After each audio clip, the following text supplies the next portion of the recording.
သုံးသင်းမောင်းနှစ်ရက်ဆက်အဆင်ပြေခဲ့တဲ့အတွက်ဝမ်းသာပါတယ်မင်္ဂလာပါကျွန်တော် MFD အန်နာပါကျွန်တော်အားပေးဆောင်မြနေတဲ့ဘောလုံးဝန်သားရှင်ကြီးကိုအားလုံးပဲမင်္ဂလာပါဗျစိတ်ချမ်းသာခြင်းကိုယ်ကျမ်းမာခြင်းနဲ့ပြည့်စုံပြီးလောက်ကင်ခွန်လန်းနေအဆင်ပြေပါသေးကျွန်တော် MFD အန်နာပါကျွန်တော်တို့ချစ်တဲ့ခင်နဲ့အားပေးတယ်ဆိုရင်ကွန်မန့်မှာ yes လို့ပါဝင်ဖြည့်ခဲ့ပြီးပါဦးဗျာနော် Okay ဒီနေ့ကျွန်တော်တို့9ရက်3လ2026စနေနေ့ညနဲ့တနင်္ဂနွေနေ့မနက်ခင်းမှာရှင်ပြိုင်ကစားမိပွဲစဉ်များစွာတွေကနေပြီးတော့ကျွန်တော်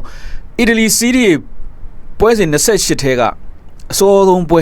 ကက်ကလီယာကြီးနဲ့ကိုမိုကိုတပွဲကောင်းနေနဲ့ပွဲကြို30ချက်လီလုပ်ပြီးတော့မှဖြစ်ပါတယ်။ Okay ပါဒီနေ့ပွဲစဉ်တွေကတော့အများကြီးရှိတယ်အဲ့တော့အချိန်ရတယ်ဆိုရင်ပွဲကြို30ချက်တပွဲကောင်းပြီးရင်ကျွန်တော် theory ဘိုင်းလေးတွေချို့ကစားတဲ့နဲ့ပွဲလေးတွေ have to have ဘယ်လိုကစားမလဲဆိုတာလေးကိုဗီဒီယိုရဲ့အဆုံးမှာဆွေးနွေးပေးသွားမှာဖြစ်ပါတယ်အားပေးနေတယ်ဆိုရင်ဗီဒီယိုကိုအဆုံးထိကြည့်သွားဖို့မြေသားရက်ခံပါတယ်โอเคပါကျွန်တော်စမယ်နော်အဲ့တော့မနေ့ကကျွန်တော်တို့ရွေးချယ်ခဲ့တဲ့ထဲမှာလီဗာပူးဘော်ရီနဲ့လီဗာပူးဂိုးအပေါ် W2 and over 2.5 လေ brother တို့ဆင်ပြေမယ် Real W2 နဲ့ over 2.5 လေဆင်ပြေမယ် Napoli W1 under 2.5 ကြတယ် W1 တော့ဆင်ပြေမှာပေါ့နော် Bayern Munich W1 over 2.5 လေ brother တို့အဆင်ပြေတယ်နော် PSG ပွဲတော့ကျွန်တော်ရှောင်ထားတယ် Oxford ပွဲလည်းကျွန်တော်ရှောင်ခဲ့တယ် Okay 3သင်းမောင်းမှာလည်း brother တို့ VIB ကိုရင်ပြောမယ်ဗျာ VIB ကကျွန်တော် Real Madrid ကိုအပေါ်ပေးခဲ့တယ် Napoli ဘော်ဒီပေးခဲ့တယ် Bayern ကိုပေါ်ပေးခဲ့တယ် VIB 3သင်းလုံးအဆင်ပြေခဲ့တယ်နော် brother ငွေကြေးဗျာတစ်ချက်မှပေးတာမလို့ဗျာ VIB မှာပေါင်း3000ရှိတယ်အပြင်ကြေးသီးသန့်ရွေးပေးတာပါ MDMDMB တစ်ဆိုပြီးကြွခဲ့ပါ Telegram မှာ follower 16000ကျော်ရှိပါတယ်နေ့မောင်းတွဲလေးတွေလည်းအဲ့မှာပဲပေးတယ်ဗျ free တွေကြီးပဲ brother နော် Viber channel ရော3995834433 နဲ့ Viber မှာ free ပေးတယ်ဗျနော်မောင်းတွဲကကျွန်တော်တို့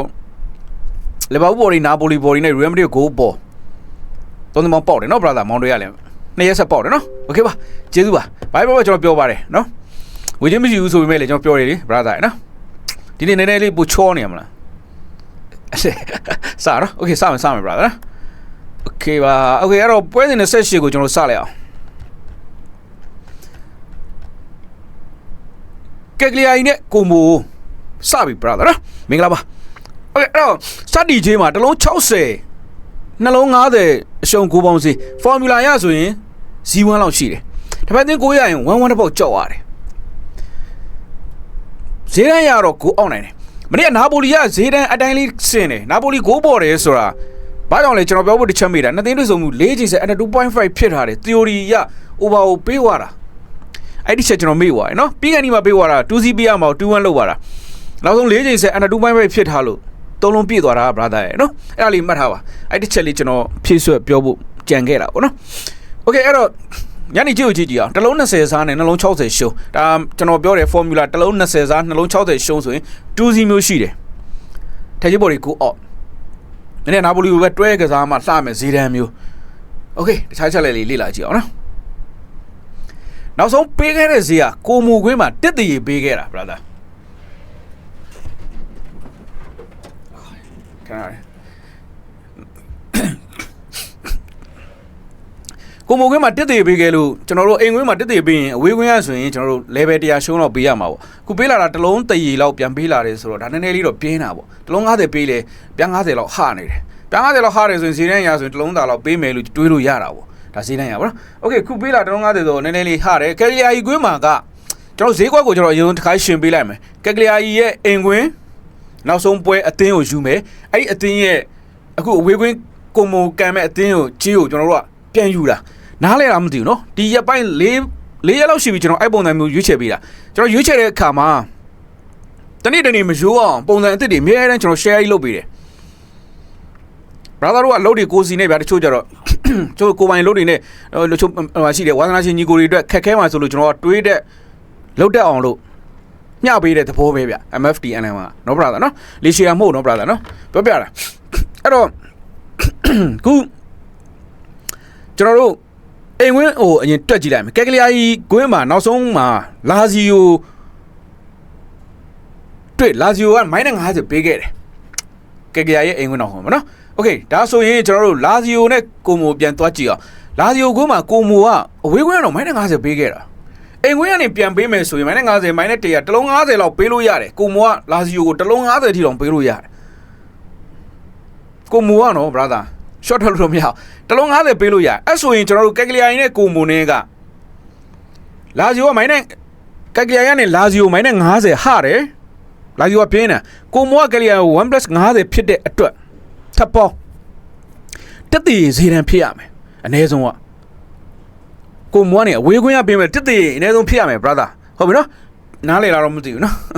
okay အဲ့တော့အခုဖေးတာတက်တည်ဆိုမှန်တယ်လို့တော့ပြောလို့ရတာပေါ့ဒါဆိုရင်အိမ်ခွင်းဖောင်ကနေပြတက်တည်ပြန်တွက်မယ်ဆိုရင်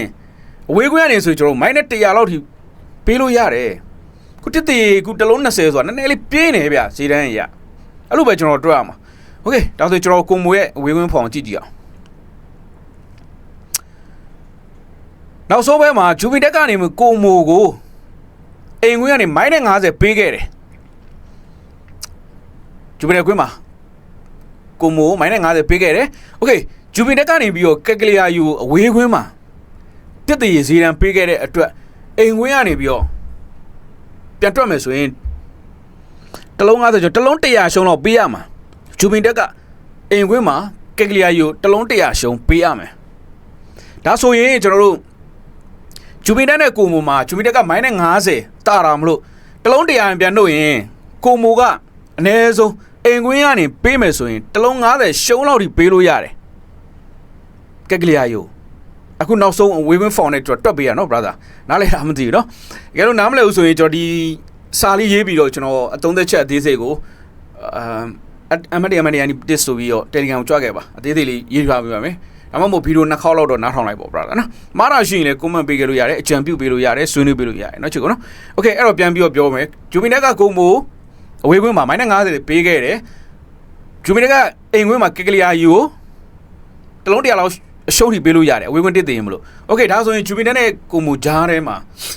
မိုင်းနဲ့90ဟာတယ်လို့ဂျူမီနက်နဲ့ကက်ကလီယာကြီးကတလုံး100ဟာတဲ့အတွက်ကိုမိုကတလုံး90ရှုံးထိပေးလို့ရတယ်အိမ်ခွင်းကနေအဝေးခွင်းကနေပြန်တွက်တလုံး90ရှုံးဆိုရင်တစ်သိရတလုံး90ဇာကိုမိုဝေးခွင်းကနေကက်ကလီယာကိုတလုံး90ထိပေးလို့ရတယ် okay ဒါဆိုကျွန်တော်စကြည့်အောင်အခုပေးလိုက်တလုံး20ဆိုရင်နည်းနည်းပြင်းနေတော့တလုံး90ထိပေးလို့ရတယ်ဒါဆိုရင်ကိုမိုမရှုံးတော့ဘူးလို့ brother တွေးလို့ရပြီတရေအနိုင်ကိုသွားလိမ့်မယ်ဒါနံပါတ်1တစ်ချက်ပေါ့ဒါဈေးတန်းရပေါ့နော်တလုံး20ထိသွားတယ်ဆိုတာတလုံးမြန်မာကြီးတလုံး20ဆိုတာ international ဈေးတန်းမှာဆိုရင်တစ်တရေပဲတစ်တရေဆိုရင်တလုံး90လောက်အနည်းဆုံးပေးရမယ့်အနေထားမှာအများဆုံးအမြင့်ဆုံးဈေးကတလုံး90ပေးရမယ့်အနေထားမျိုးမှာတစ်တရေထိတလုံး20ထိပေးတယ်ဆိုရင်တလုံးတော့အနိုင်ပေးလိမ့်မယ် brother ဒါဈေးတန်း formula ရဟုတ်ပြီနော် okay ဒါဆိုကျွန်တော်ချွေးသမ်းပိုင်းကိုကြည့်ကြည့်အောင်ဒိုင်ယာလူစင်းမှာကက်ကလီယာကြီးကတော်တော်လေးများတယ်ဗျကိုမိုကတော့မရှိဘူးဗျ brother နော် okay ကိုမိုနောက်ဆုံး9ပွဲမှာ2ပွဲနိုင်2ပွဲတရေတပွဲတော့ရှုံးထားတယ်ကက်ကလီယာကြီးနောက်ဆုံး9ပွဲမှာတပွဲနိုင်2ပွဲတရေ2ပွဲရှုံးကိုမိုကနည်းနည်းတော့တာတာပေါ့နည်းနည်းပဲတာတာနော်အများကြီးတော့မဟုတ်ခြေသွမ်းပိုင်းရနည်းနည်းလေးကက်ကလီယာကြီးအိမ်ဝင်းက short တက်လို့တော့မရအောင်တရေတစ်ပေါက်တော့နည်းနည်းလေး risk တော့များတယ်ခြေသွမ်းပိုင်းရ brother နော် okay ဒါဆိုရင်တခြားချက်လက်မှာကိုမိုကအင်တာနက်ဖလားပွဲကန်ခဲ့လို့ပွဲပန်းလာနိုင်လားတစ်ချက်ရှိတယ်နောက်ချက်ကကိုမိုကနောက်ပွဲမှာရိုမာကွင်းမှာကန်ရမယ်ရိုမာနဲ့တွေ့တယ်ဆိုရင်အထက်အောက်အစင်ချင်းကန့်နေတဲ့အသင်းမှာအမတ်ကိုရအောင်ယူနိုင်နေဆိုရင်အခုပွဲမှာအမတ်ကိုရော့သွားလို့မရဘူးလို့ထင်တယ်ကိုမိုကရိုမာနဲ့ပွဲချက်ပြီးနောက်ပွဲမှာအဲ့ဆိုရင်ချန်ပီယံလိဝင်ကိုတနေရာအတွက်ဆိုရင်ကိုမိုအတွက်နိုင်ရအောင်လုပ်သွားဖို့တော့လိုတယ်ဗျဒါ theory ပိုင်း okay ဈေးတန်းရအောင်ကျွန်တော်တွက်ကြည့်အောင်ဈေးတန်းရမှာကျွန်တော်တို့စက်တီချင်းကတလုံး60ကနေပြီးညနေချင်းတလုံး20ထိပြောင်းတယ် okay ဒါဆိုရင်ကိုပေါင်းဈေးကနှလုံး90နဲ့နှလုံး90ကိုပေါင်းဈေးကတက်တယ် body ဈေးတက်တယ်ဇုံတက်တယ် brother ဇုံပေါ်တစ်ခုတွေးရမယ်ဇုံပေါ်တစ်ခုတွေးရမယ်အဲ့တော့ကိုမိုလားကိုအပေါ်လားတွေးရမှာအဲ့လိုပြန်တွေးတော့မနေ့ကကျွန်တော်တို့နာပိုလီကတပွဲတည်းကို2-1ပြီးတယ်ထက်ချင်းဘော်ဒီဂိုးပေါ်ပေးရတဲ့အတွက်ကိုမိုဘော်ဒီဂိုးပေါ်ဆိုတော့ risk များပါတယ်အဲ့တော့ကျွန်တော်တို့ဈေးတန်းရက formula ရဆိုရင် 2C အဝေးကွင်းကနေဆို Z2 ပေါ့နော်တလုံး20နှလုံး60 Z2 ဆိုရင်နာပိုလီ PDS ပေးထားလို့ဒီကောင် PDS no နဲ့ဇုံပေါ်တစ်ခုကြေးတက်တဲ့အနေအထားမျိုးမှာထက်ကြီးကိုပဲယူပြီးတော့ကိုပေါင်းကမနေ့ကခိုးပေါ်ထားလို့ကျွန်တော်တို့ပြန်ပြီးအောက်မယ်ဆိုရင်ကျွန်တော်ပြောတဲ့ Z1 Z2 လောက်ကအကောင်းဆုံးဖြစ်မယ်လို့ထင်တယ် ဒါလိုချင်တဲ့ key point နဲ့ကျွန်တော်လိုချင်တဲ့အချက်လက်ကိုဆွဲယူပေးလိုက်ခြင်းဖြစ်တယ်ဒါတော့ကျွန်တော်ပြောလိုက်တဲ့စကားလုံးတွေကိုနားယောင်ပြီးတော့မယူသေးချင်ပါဘူးပြန်ပြီးစဉ်းစားပါပြန်ပြီးချင်းချိန်ပြီးမှယူပါအကြိုက်တူမှာကစားပါဒါဒီပွဲကိုကစားပါလို့လုံးဝကျွန်တော်မပြောပါဘူးဒီနေ့ညစနေနေ့ညအတွက်အကောင်းဆုံးတပွဲကြို30ချက်ဖြစ်ပါတယ်โอเคအဲ့တော့ကျွန်တော်တို့7 minutes ရှိပြီ3 minutes စာကျွန်တော်အမြန်ပြောလိုက်မယ်နောက်တဲ့ပွဲဘာပြောမလဲဆိုကျွန်တော် Every Fla တင်းသုံး Arsenal Chelsea Man City တင်းကြီးတွေရှိတယ်ဝေးကွင်းနေရာကြီးလီဗာပူးအောင်သွားပြီ brother 4 သိန်းလုံးတော့မအောင်ဒီနေ့မှာ4 သိန်းလုံးအောင်ရင်တော့မပြောတတ်ဘူးပေါ့ဗျာနော် brother အဲ့တော့ Arsenal စဘက်ကံပါလား brother တွေးလို့ရတယ် theory ပိုင်းပဲကျွန်တော် share လုပ်ပြီနော် Arsenal စဘက်ကံပါလားဒါမှမဟုတ်ရင် Arsenal ကိုစောင့်ကြည့်ပြီးမှ Arsenal ကြေးအောင်သွားတယ်ဆိုလီဗာပူးအောင်တဲ့အတွက် Chelsea ကိုစဘက်ကံပါလားတွေးလို့ရတယ် Chelsea အောင် Arsenal အောင်လီဗာပူးမနေ့ကအောင်ထားတဲ့အတွက်ဆိုရင် Man City ကိုတေချာပေါဘက်ကံဒါမျိုးတွေးရတော့မှာဒါ theory ပိုင်းအဲ့တော့ဘယ်လိုလုပ်ချင်လဲတေချာတာအပင်ကြီးတသင်းကအနည်းဆုံးချေးချပေးရမယ်ဒါကျွန်တော်အကြံဉာဏ်ပေးတော့ဗောနော် Okay နောက်တဲ့ပွဲကကျွန်တော်တို့ Real Madrid အောင်ထားတဲ့အတွက် Atletico နဲ့ Barca တသင်းချေးချပေးလို့ရတယ် Atletico နဲ့ Barca တသင်းကိုအောက်ပေးလို့ရတယ် Barcelona ရဲ့ဈေးကပြင်းတဲ့အတွက်ကိုပေါင်းစီပြင်းတဲ့အတွက်ပေါ်ဖို့များတယ်ဆိုရင် Atletico ကိုအောက်သွားနိုင်လား brother တွေးလို့ရမယ် Atletico body ယူမယ်ဆိုရင်နိုင်ရင်မနိုင်ရင် Barcelona body ယူလို့ရတယ်တသင်းတော့အောင်ပေးလို့ရတယ်နှစ်သင်းလုံးအောင်ဖို့ risk တော့များတယ် Real Madrid အောင်ထားလို့အသင်းကြီးတွေမှာချေးပေးအောင်လေးရကျွန်တော်တို့ခုပြောသလို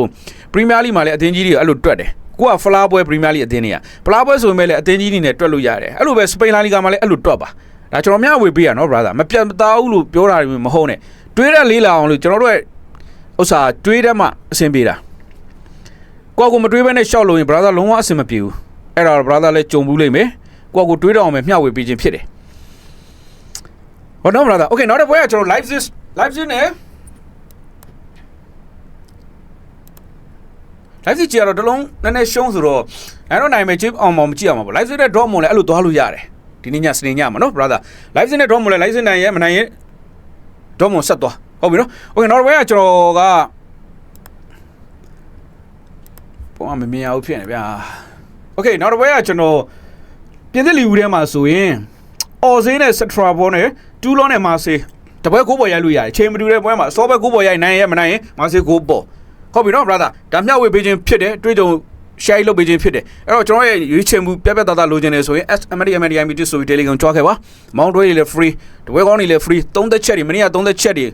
တိတ်လှတယ်နော် all win က30ချက်တွေအကုန်အဆင်ပြေရနော် brother ရတယ်ဆိုရင်ကိုမမ yes လို့ဖြေခဲ့ပြီးလို့ရပါတယ်ငွေကြေးပြားတစ်ချက်မှပေးတာမလို့ပါဘူးကျွန်တော် MFD NMA Abi Storm ရဲ့ညီကိုအားလုံးပဲစိတ်ချမ်းသာခြင်းကိုကြမှာညီပြေဆုံးပါစေစနေညတပွဲကောင်းရွေးချယ်မှုက KRI နဲ့ကိုမို Italy CD တွေကနေမှာကိုမို body ကိုခမန်ရလဲ C1 C2 ခမန်ပါတယ်ကျွန်တော် MFD NMA